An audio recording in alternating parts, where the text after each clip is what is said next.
Welcome back to the podcast, friends. I'm excited to chat with you today because I have a guest with me today, and I'm going to be introducing you to Ciara Stockeland today. So it's funny, you know how you're like 1 degree away from like so many different people, including Kevin Bacon, or 6 degrees away, or whatever. Well, her and I know so many of the same people, but have not ever actually met. And so many people have told me, this is a girl you need to know. And I've told her, this is a girl you need to know. And so I absolutely love what she does. She makes numbers and reports and profits simple for business owners, creative business owners in particular. So she started her first business, as you're going to hear, as a teenager. Then she ended up like franchising a boutique.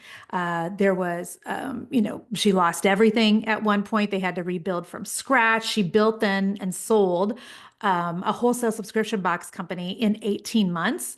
So she has been at the top, been down at the bottom, been back on the top again. So she understands business and she understands what it takes to rebuild. She understands what it takes to, look at your numbers and make sure that your business is profitable.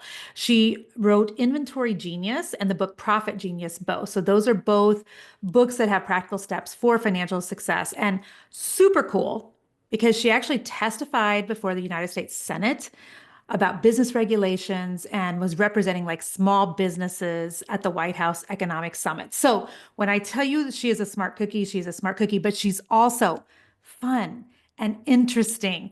And the way she talks about numbers is not dry and it doesn't feel hard. So if you are a business owner, like I'm sure that the majority of you are listening, I think you're going to be in for a treat. So without further ado, I'm going to introduce you to Ciara. All right. Well, hello there, Ciara. How are you? I am so good. Thanks for having me on for a I'm conversation. so excited to have you because this is going to be a topic that possibly people are like, wah, wah, I don't really want to talk about the finances of my business, but oh my gosh, it's like desperately needed. And you Yes. get a lot more of a fun conversation. So I am super excited to talk to you. So how have we actually met? Because we've never like met. It's through Shanna Yeah. Bresnan. It's through Yes. And Laura then Meyer Laura Meyer, and I would say Bethany too, because and Bethany, Bethany Ricks. yeah, those are our three good mutual We friends. have smart friends. We have really, when I'm in a room with all those women, I feel like someone told me once to stop saying this because I felt like do I deserve to be here? Like they're smart, intelligent women, Yes, they but are. I've learned that I bring something different to the You conversation. And totally so, do. yeah, I'm so Absolutely. thankful to have them. Yes, I love that you even brought that up because you do. You bring a ton to the conversation. So we're going to chat today a little bit about like profitability, making that simple. But I want to kind of talk about how you even got started because I know you had your Yeah. first business as like a teenager and then you had a franchise. Like, will you kind of give people the backstory of how you Yeah. landed where you are? I will. And I like to tell this story because I think what we see of entrepreneurs that are successful, in air quotes, if you're just Yep. listening, is not the part of the story that's very, very difficult. And Mhm. most people that have made it through business life have a very difficult backstory. And so I like to share that because it actually really brought me to what I'm helping entrepreneurs with today. So Yes. came from an entrepreneurial family, second nature. I knew about it. We talked about it every Easter, every Christmas, all the things. When it came time to figure out how to, what I wanted to do in college, I could not think of anything that I could just pay someone for and get a job for. And so I thought, why not, just keep running a business? And so I had started a business when I was 13, Okay. built that and grew it for about a decade, What kind of a out of high business does one school. start at It was 13? a theater company. Oh, So what? a theater company. So I was a homeschool kid. Okay. And like I said, my parents were small business owners. And so they were very no nonsense. If you want it, figure it out. And I specifically remember I was in the car and I was complaining and whining to my mom. I was Okay. 13 and I Okay. said, I hate homeschooling and I want to be in theater and there's nothing for me and, all the things. And she said, if you want to act and you want to do theater, do it, figure it out. And I was like, okay. So I Excellent. literally, Anne of Green Gables, I sat down with the VHS from the library, Okay. put it Yes. in, I would hit play and then I'd hit stop and I'd write something down, play stop, and I wrote down the script, like a chunk of the Okay. script on pink paper. I wish I still had it, but I wrote I it on love pink that. handwritten and I roped some friends into doing this little play with me. And then other homeschool parents found out and said, hey, can our kids be in your play? And I was like, oh, sure. I mean, I guess. So then we Yes. started performing for the North Dakota Homeschool Association. We got invited to other, and so it just started growing. And it was probably I was probably 15 or so. I thought, wait a second. I could make money at this Heck because I yeah. was, by that time I had 60 Yes. kids in this theater troupe, and we would volunteer, raking yards and Okay. things to get money for costumes. And I thought, I'm spending my time. I Yeah. could get money for this. And so that was my first business. I That had is a tax amazing. ID and everything. And so I started doing classes. And by the end of that decade, I was teaching high school, college. I was working in collaboration with NDSU, the college locally in town, Moorhead Senior High, and we put on full-length productions at the Fargo Theater. I mean, it was legit. How cool is that? Yeah, yeah. It was the first Wait, are time I, you had from my own business. Fargo? Fargo, North Dakota. Yep. I knew you're from North Dakota. So did you watch Yep. the movie? I hope. Does everybody I ask? haven't because I Never don't like watched anything Fargo? scary. Nope, nope, I have not. Everyone asks me, and I'm like, no, because I only like really happy movies. I don't Okay. want to be kept up at night thinking about wood chippers. So, I don't remember. It's so long ago that I've watched it, but okay. All right. Well, yeah. what a cool like job. So then you left from that into a franchise, Yeah, correct? so during that, I got married and Okay. then had Harrison, and then 2 years later got pregnant with Bella, or a little Okay. under that, and just thought, you know what, I'm tired of nights and weekends because it Mhm. was. It was all after school program and Yeah. weekends. And so why not go into retail, which I always think is so funny. Like nights and Hilarious. weekends, I traded it for nights, weekends, and holidays with Yes. retail. So Less. yeah, Less. yeah, I know. So I started my first retail store, never worked a day of retail in my life. Started Okay. that in 2006. Harrison was 2.5. Bella was, baby, downtown in Fargo. And Okay. then 6 months later, I opened a second retail concept because I had a high-end boutique. And then my husband worked for a trucking company, and his boss came and said, "Hey, we haul for Nordstrom, Siemens, Neiman Marcus, Saks. We have all of this beautiful salvage product. Yeah. Something's damaged. Won't take it back. Nike won't take it back. Can you sell it for me?" And again, always open for an opportunity. So I said, Yes. okay. So they literally brought two semi trucks downtown Fargo, Main Avenue, unloaded them into this little space, and I started a second concept. Okay. Yeah, and it took off. And so that Okay. was one of my first real lessons in business. I Mhm. had this beautiful child that I had dreamt of, this beautiful boutique, and Yeah. I had what I call the ugly child that made me money. And I had to decide, do I go with what my hopes and my dreams and my vision was, or do I listen to the customer and actually sell what they want to buy? Okay, that is just you just like blew the lid off for somebody listening because this is actually a real thing. Why Yeah, do we have so much ego tied into our business? And I'm grouping so me in there much. too. And like we want it to work a certain way, we want it to look a certain way, we want to do a certain thing. And often we're kind of rigid with any shifts or Yeah. changes away from that. And so so say that again, and just for somebody that might have missed it because they were folding laundry or driving the kids to soccer Yep. or whatever. So say that again. You had to figure out if you wanted to go. With my first beautiful child, this vision that I had created, or with the ugly child that And the actually ugly made me child money. made money. Yep. And I Yeah. wrestled with that. Like Yeah. I really did. And I remember sitting down, our first banker was just a phenomenal guy. In fact, I just dedicated my second book to him because he taught me Oh, so much. that's And awesome. I sat down with him and I said, "Dan, what do I do?" And he said, "Ciara, you know what to do." And I Yeah. was like, "Oh, don't tell me that." Because Yeah. what I really needed to do was to get rid of that hope and dream and work on what was making me money. And Yeah. so, thank the Lord, I decided to be wise with the Yeah. counsel I got. Yeah. And so what we did, I said, why can't we be creative with that, right? Because sometimes I think it's like an and or, but a lot of times it's a yes but. And Yeah. so I brought them both together. So I brought the outlet concept into a boutique environment, and then Okay. that's what I franchised. So that's what Okay. I franchised and ran for the next 10 Okay. years. It is so interesting how also you just said like that he told you, you know actually what you're supposed to do. Yeah. And I just did a podcast episode on decision making because I have found that a lot of the women that I coach in business, when they'll say, I don't know if to do, A or B, I'll be like, but do you actually not know? Or do you just not like the decision Yes. that you need to make? And that's where I actually really land the majority of the time. And I kind of blame it on a couple things. I'm going to go off on just a tiny little tangent and then give the floor back to you. But I've always talked about how as young kids we were so conditioned for people, especially my age, that you raise your hand to go to the bathroom, you ask permission Yeah. to do anything. May I leave the dinner table? There's so much like permission that you're requesting, and then you grow up, and now you're an adult, and you have the opportunity to start a business, and it still sometimes feels like you need permission from someone. So I often think, you know what? Sometimes I think women really do know what they need to do in their business. Yeah. They just either A, don't like what the answer is, because so often Yep. I feel like it's the harder thing. Or two, it's like they feel like they need permission. Do you agree with Yeah. that?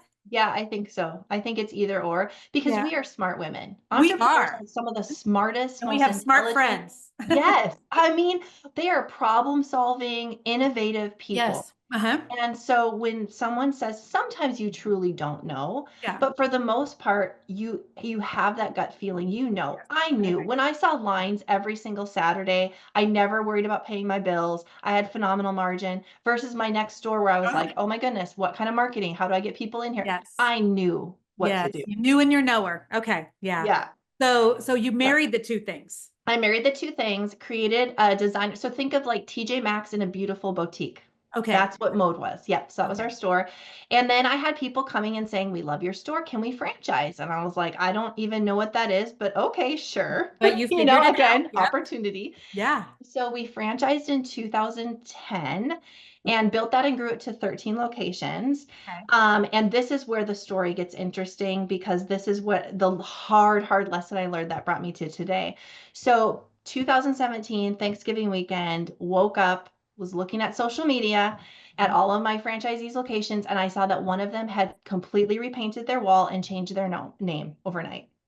Oh, So okay. these franchise agreements are 10-year legally binding federal Yeah. agreements, and there was breach of contract. So we went to them and we were like, what is going on? We found out through that a series of events that there was a group of them that was really mutiny on the bounty, if you will. So they were buying outside the system, they were breaking their contracts. So we sued for trademark infringement, breach of contract. We won every single lawsuit, but we lost everything, including our home, filed for bankruptcy. We had to move out of our house, lost my original store while those ladies were keeping their stores and running them and saying really not very nice things about me. Mhm. So it was I a feel so. low, Yeah. let me Oh, I tell can you. only imagine. I can only imagine. But there will be somebody listening who maybe hasn't had that exact scenario, but they do know what it feels like to be betrayed in business Yeah. or outside of business and worried that it'll happen inside of business. Yeah. And so your story of rebuilding kind of from ashes is going to be Yeah.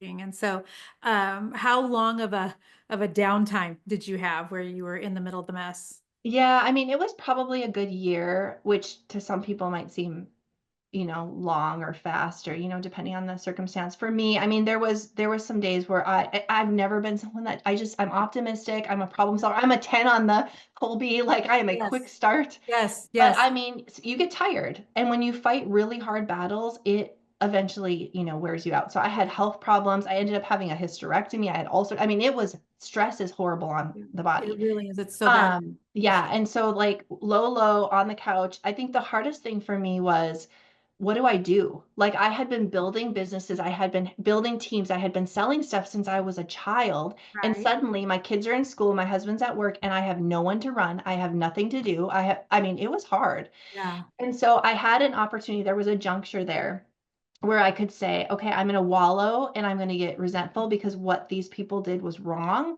Yeah. Or I can listen to the counsel of a really good mentor who told me, Ciara, things in life happen.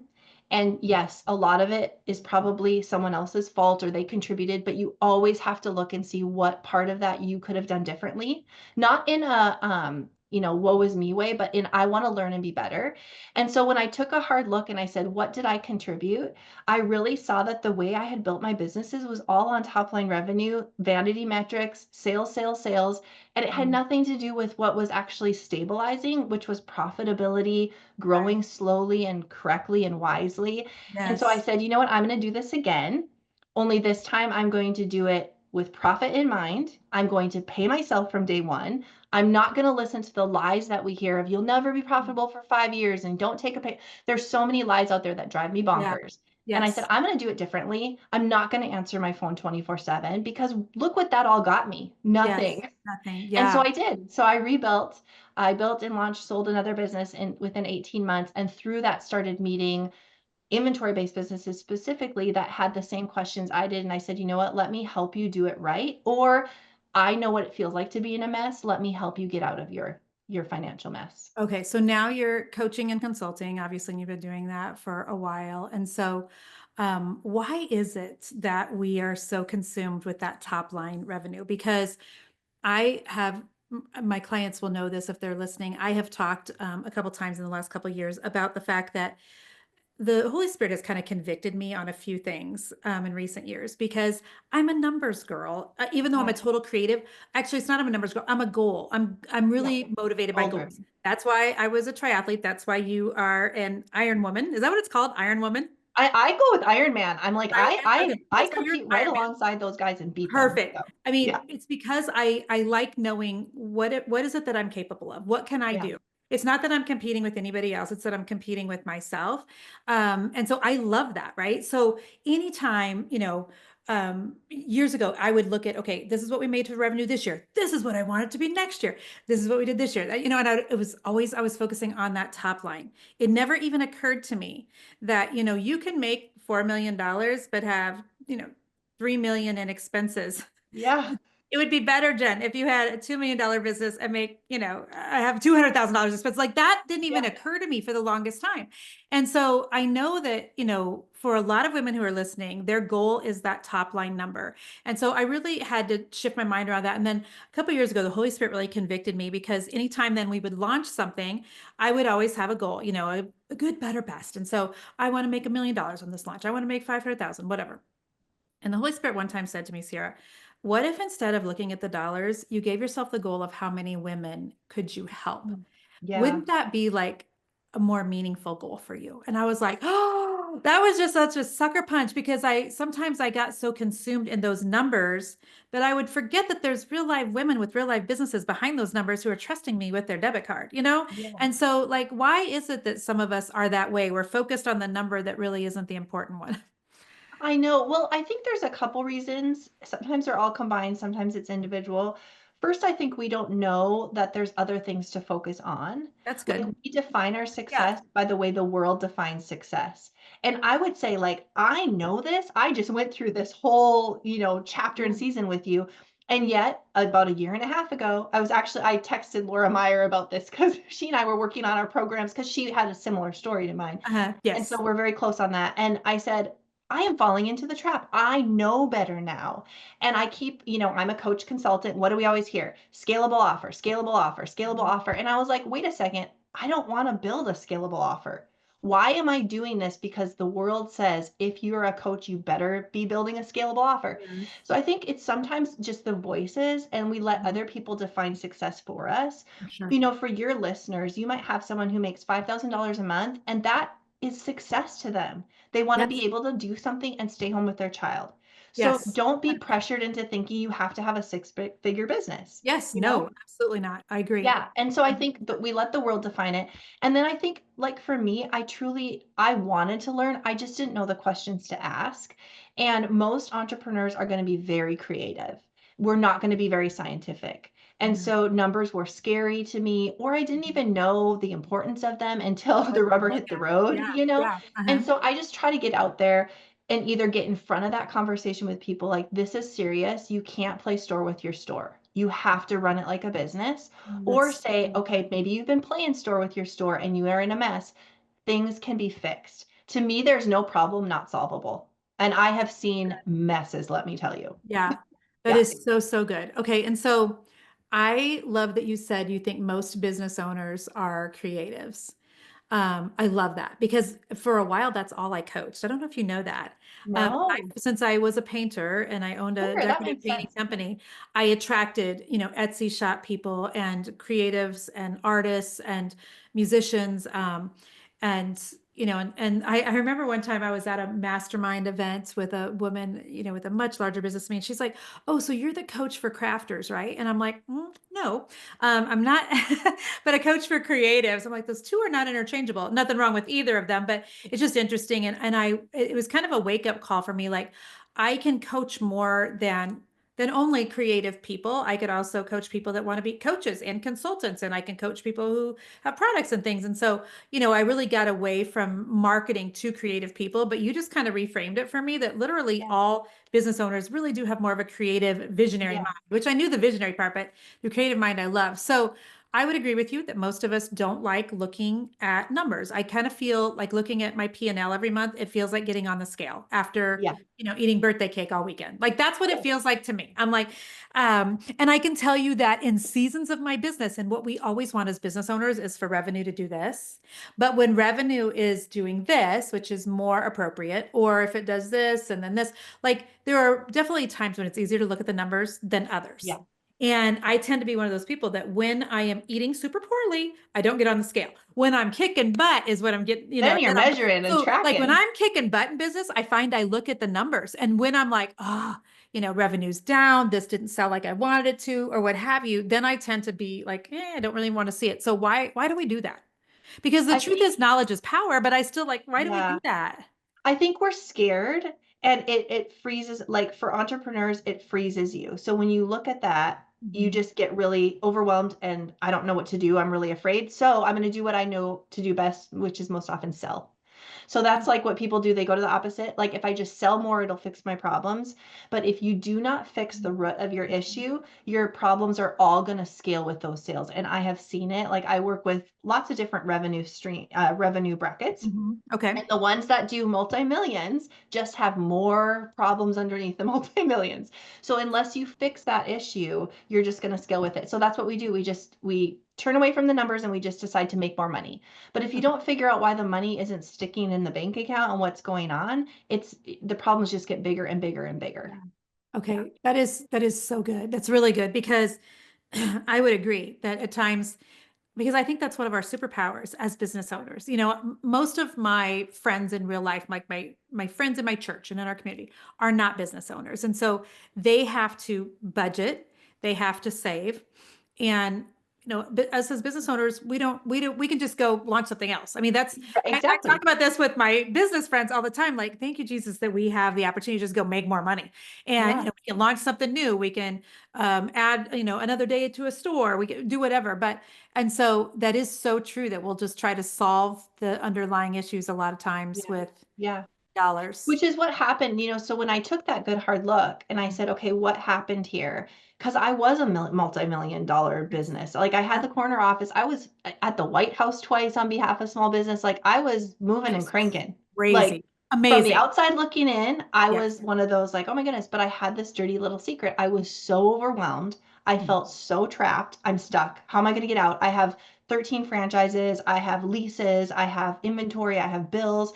And when I look back now, it was kind of like if you give a mouse a cookie, right? So if you give a mouse a cookie, he's going to Yeah. want milk. Well, I had products, so now I need a forklift. Well, if I have a forklift, I need a new employee. If I have a new employee, I'm going to have, and that's what happens in our business, right? So we sell, but then we keep expanding on that. And so when I stepped back afterwards and I said, okay, what would I do different? First of all, if I focused on profit goals, not sales goals.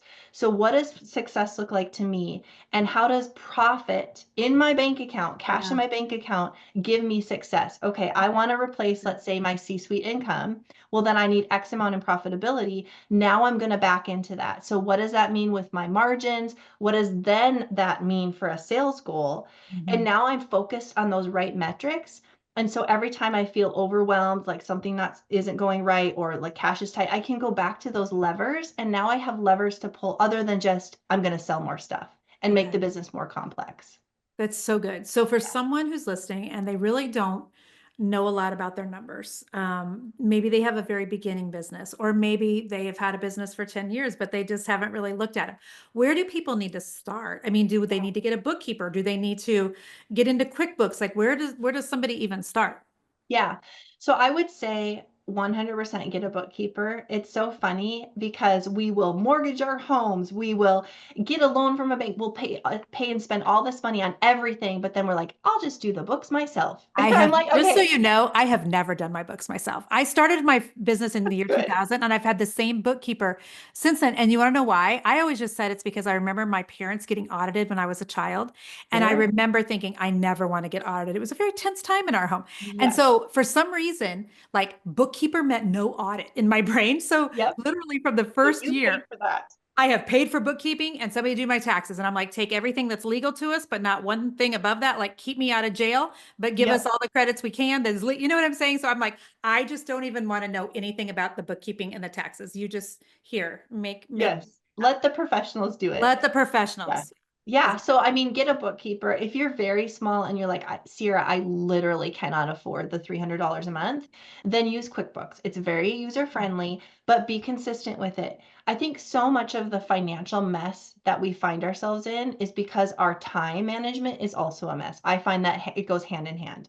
Ooh, So, you that's have to get disciplined. Yes, you don't like doing your accounting. If you're not going to pay a bookkeeper, every Friday from 11 to 12, you key in your receipts, you're done, you're good, right? Like, so set that time on the calendar and have that done for you. If you're like, I literally can't even do that right now, then put it in a spreadsheet. okay. Do something to keep your numbers organized. And I want to give everybody just the 5 numbers to focus on. Ooh, that's good. Because when Yes. you look at like, oh, P&L, it's so scary. So a profit and loss income statement, P&L, all it is 5 buckets. So we have our sales bucket at the I'm top. writing down your bucket because my Okay. I don't like my P&L, but go ahead. Yeah, So, and I'm going to tell you when I'm done with this how to get you to like your peanut because I can get everyone to like their peanut. okay. So it's 5 buckets. We have our Okay. sales bucket at the top. Uh-huh. The next bucket is our cost of goods sold. So if you have product, this is the cost of the goods that sold to make the sale. In Okay. other words, if I bought this dress for $10 and I sold it for 30, Uh-huh. my sales would be 30, my cost of goods sold would be 10 when it's sold. It's Yep. not the cost of what I just bought at market or what I went on Amazon and Right. purchased to put in my store. It's what I sold. Okay. Okay. And then the bucket number 3 is the difference. So sales minus our cost of goods is our gross margin. Now, if you're a service-based business owner like I am and like you are, Jen, we don't have Yep. products, we still have cost of goods. So for me, my cost of goods is the 1099 contract labor directly tied to the service that I offer. So I have people that do marketing and things. Those are not my cost of goods, but my coaches who deliver my program, without them, I wouldn't have a program. So that's a Right. cost of goods. So Okay. service, cost of goods sold. Yeah. Difference is our gross margin. You guys, your gross margin, that is your secret weapon. So big circle around it, big star. Our Okay. gross margin is what creates our profitability. And then underneath that, bucket 4 is our expenses. And this is going to be fixed and non-fixed. So this does not include debt and it Okay. does not include the cost of our inventory. Okay. You have inventory. This is things fixed would be like rent, utilities, things we can't control. Non-fixed are going to be like marketing and stuff like that. And then the 5th bucket is our profit. And we want that number to be positive. So if Yeah. we're finding that the math problem is not mathing and the bottom line is not profit, there's no profit, it's a negative number. We have 3 levers. We can pull the sales bucket, we can Mhm. pull the margin bucket and increase our margin, or we can pull the expense bucket or a combination of all of them. So when you look at your P&L like that, it's not scary. It's not Okay. intimidating. Now it's a game, and we love games as Mm, entrepreneurs yeah. because now we can say like, "Oh my goodness, look at I'm in control of these levers." It's not just about selling, it's about how do I make that margin 3 or 4 points better? How do I get really smart with my expenses? Like you just talked to me about your email platform. That's a Yes. great way to pull the expense bucket. Instead of having 5 expenses, let's have one platform that we use that eliminates, right? And so Yes. when you look at your P&L that way, it's not just this black and white sheet of paper. It's a game, it's a puzzle, and we get to control the bottom line. Okay. I love that. And so this month when I get my P&L, I'm calling you. No, I'm kidding. I'm calling you. Ciara, what lever do I pull? Yeah. Okay, so then let me ask you this. A lot of times I'll have women come into my coaching program, and sometimes they have a newer business. Sometimes, Sarah, they've been in business for a long time and they've never given themselves a paycheck. Yeah. And I'm like, friend, like you're in business to make money. You have to be able to take some money out. Like, talk to me about that. How can we get business owners to pay themselves? What is your Yeah. suggestion there? So I love for everyone to write this down. I'm going to stop playing store with my store. Yeah. It is not a toy. It is a business. And if you can afford to make your payments to Shopify every month, if you can afford to pay your part-time person every month, if you can figure out a way to pay yourself. And it's Yes. all about again like so the framework that I use to help people whether they're multi-million or $10,000 a year, Yeah. same framework. We do this 5 bucket system. So I put together a budget, I call it their Mhm. profit plan. And so we budget them in. Okay, let's put you Yep. in the expense section. Oh, that net profit went negative on our, on our piece of Yeah. paper here, then we've got to figure something out. So where's that going to come from? Margin, sales, cutting Yes. expenses, and you figure it out and then you stick to it.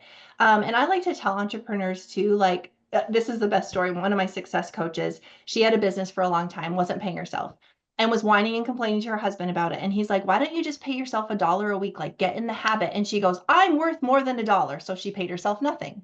And that's what we do. Okay. We say, That well, is yeah, hilarious. Oh my yes, gosh, what a great story. I know. And we do that. We're like, well, I'm worth more than $100 a week. Okay. But you're paying yourself zero right now. So Right. how about we start with 100?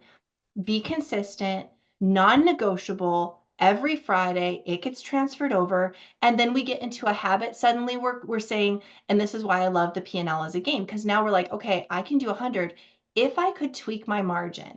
If I could I get myself 200 a week? Well, of course, we're focusing on the right things. We're going to make it happen, and Yeah. we've gotten to this discipline of every Monday or every Friday or once a month. And so I would say, if you're not paying yourself, come to the realization that you're not playing store. Like, you have to believe that and really believe it. And then set a dollar amount and just be consistent and find that over and over and over and then continue to increase it. That's really good. I like the store as a store saying. I have always told the ladies that I coach, like, when you treat your business like a hobby, it will pay you like a hobby. Yeah. But if you treat your business like a business, it's going to pay you like a business. And part of business is that you get paid. Like, you Yeah. know what I mean? And so do you ever think that sometimes women may like almost feel like a martyr? Like, I haven't even ever taken a Yes. paycheck. Me too. And I'm like, Yes. where's the honor in that? So you're I working know, for that's like the free. dumbest thing I've ever heard. I I know. I'm mean, like, why are we bragging about working for free? That's weird. Can I I know. tell you, can I Yeah. tell you what I think it is? I Yes. think that sometimes women are just uncomfortable with making money. Yeah. That has never been my story. Has that ever been your story? I am No. a-okay with making money. I mean, Lord, give me as Yep. much as you want to on this side of heaven that we can handle. And I want every bit And of that. it's interesting because this can go the other direction too. Now that you say this, I had a client who I kept telling her, you have to take a paycheck. You need to take a paycheck. This is a business. She's like, I don't need the money. I don't need the money. My husband makes money. I don't need the money. And finally I said, okay, that's fine. I hear you that you don't need a paycheck, but you could be giving that money. So if you Yeah, don't need that money, then right. you take that paycheck and you find And someone do to give it something to. with it. And that really quieted her down because I Good. think it was an excuse. Yeah. And so, we hear this from like, I don't need it, or I don't deserve Mhm. it, or entrepreneurs are not supposed to take a paycheck. I mean, at one point in my business, this is ridiculous. I had a team of 12. I was working for free. Like, I had a big company, Mhm. and my husband was putting his paycheck in our company to make payroll to people. Mm. How ridiculous. Ouch. And Yeah. that's where I said, like, what is wrong here? Like, Yeah. why is the math? And if I could afford to make payroll for 12 people, then why was I not paying myself? Yes. You know? And did you, even if you have to cut one person so that you can pay Yeah. yourself, Well, 100%. and that's a whole nother thing. I will tell you that as we started winding our business down, we got to a point, I remember where I was vividly standing in the back room with two of my best people, the two that were left, my Mhm. two, I love Yeah. them forever. They're the ones that I sobbed on. I mean, they did everything for me, amazing women. And I looked around, I was like, this is crazy. I thought I needed 12, and the three of us are doing the work of the 12. Isn't that amazing? Yeah. Because we tell ourselves to, it's like that's a vanity metric to me too. It I have is. a team, I have a part-time person, I have sometimes, girlfriend, this is your business, get in there and work it. Yeah. Like, it's not cool to have a bunch of people that you pay and not pay yourself if this is your business. Like, we like to brag about that too. Yes. So, yeah. Yeah. No, I love that because sometimes you are just overstaffed. Yeah. And it's kind of like this is a Too bad fluffy. example. This is a bad example, but I'm going to use it anyway. I think one of the things we really figured out in 2020 when COVID hit and all of our kids had to come home from school is that you really don't need 8 hours of your child sitting in school every day.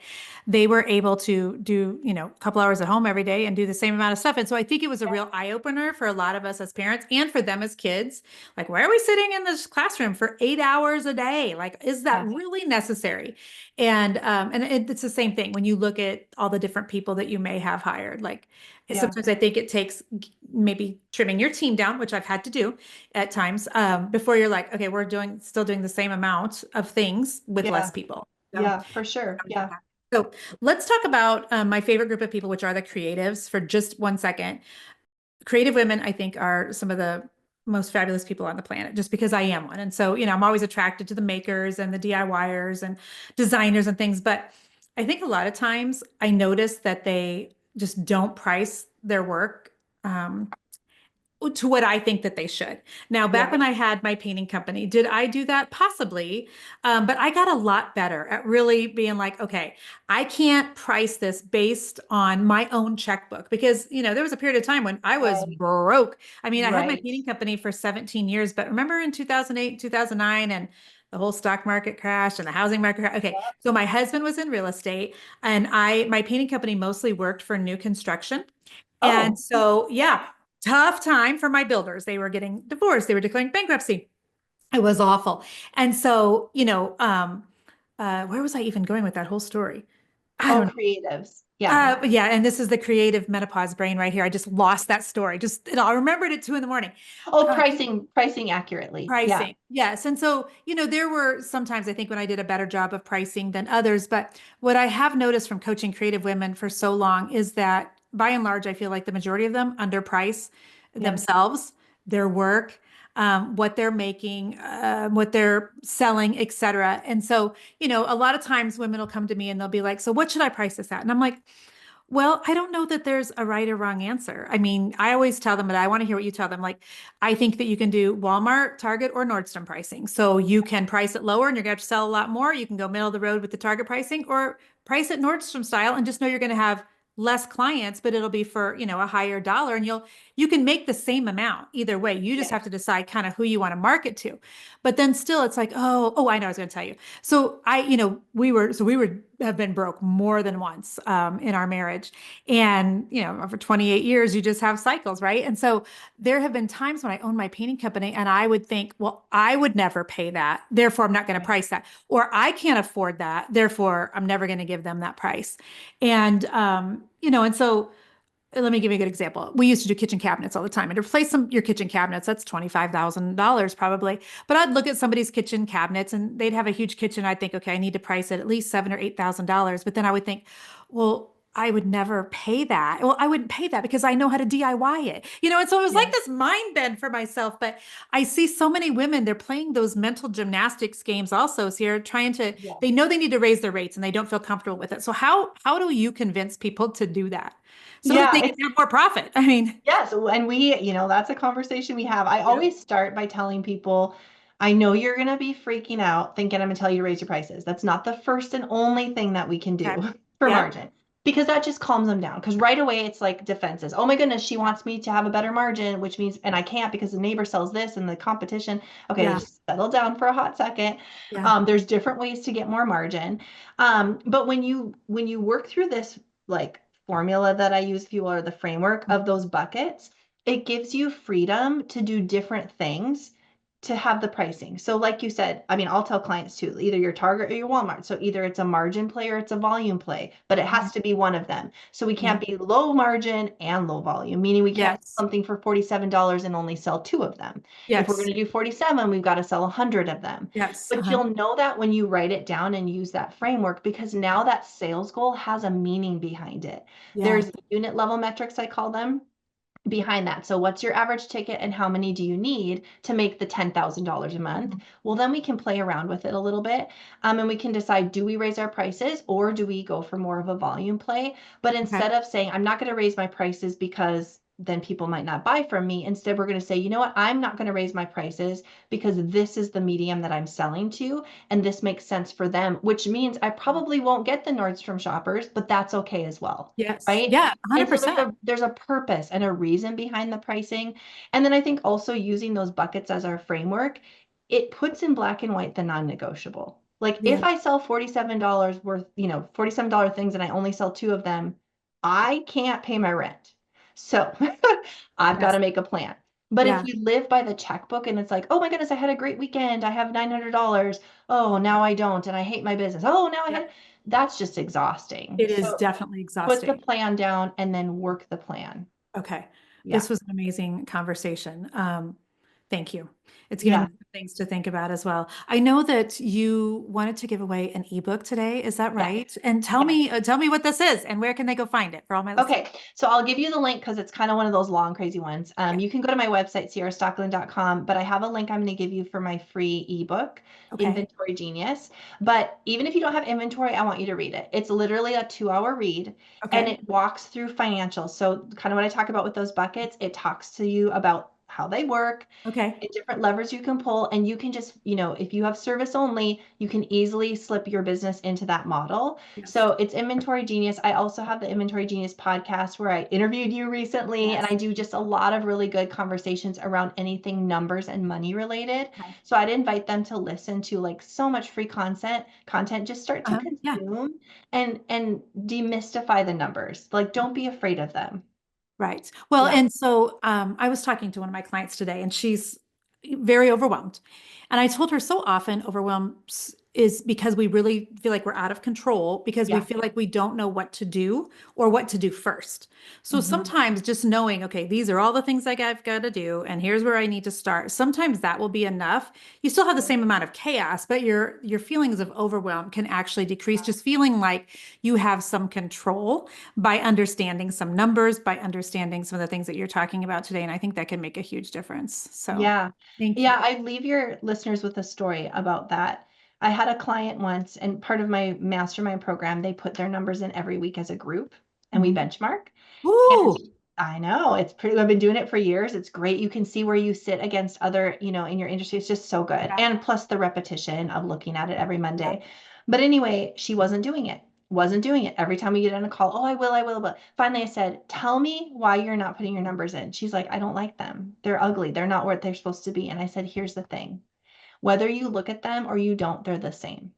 So Mhm. we can either look at them and then we can make a plan, or you Mhm. can keep ignoring them and go out of business. So Yeah. I would just tell your listeners, Mhm. just write them down. There's so much, even if it's so ugly. If you say, "Oh my goodness, I have so much debt and all these mistakes I've written it down Mhm. because now you have a framework and you can start to, make a plan to go forward. So don't ignore them because they're there anyway. It is what it is. So let's Yes. at least be realistic and let's make a plan to go forward.